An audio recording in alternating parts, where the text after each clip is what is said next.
ഇരുവൃക്കകളും തകരാറിലായ ഗൃഹനാഥൻ വൃക്കമാറ്റിവയ്ക്കൽ ശസ്ത്രക്രിയയ്ക്ക് സുമനസ്സുകളുടെ സഹായം തേടുന്നു.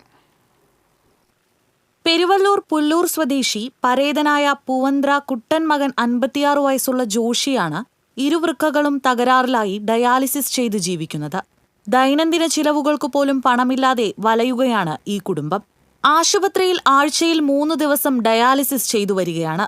വൃക്ക മാറ്റിവെക്കുന്നതിനുള്ള ചികിത്സയും നടക്കുന്നുണ്ട്. ഇതിനാവശ്യമായി ഏകദേശം 15 ലക്ഷത്തോളം രൂപ കണ്ടെത്താൻ ഈ കുടുംബത്തിന് യാതൊരു മാർഗവുമില്ല. ദൗത്യം ഏറ്റെടുത്ത് നടത്തുന്നതിന് മുല്ലശ്ശേരി ഗ്രാമപഞ്ചായത്ത് 2ാം വാർഡ് മെമ്പർ TG പ്രവീൺ ചെയർമാനും PK ഷമ്മികുമാർ കൺവീനറും PG ബാജി ട്രഷററുമായി ചികിത്സാ സഹായ സമിതി രൂപീകരിച്ച് പ്രവർത്തിച്ചു വരുന്നുണ്ട്. സഹായങ്ങൾ ചെയ്യാൻ താൽപ്പര്യമുള്ളവർ ഷീന ജോഷിയുടെ പേരിൽ Union Bank of India Mullassery ബ്രാഞ്ചിലുള്ള 5511020100135112 എന്ന അക്കൗണ്ട് നമ്പറിലേക്ക് സഹായങ്ങൾ നൽകണം.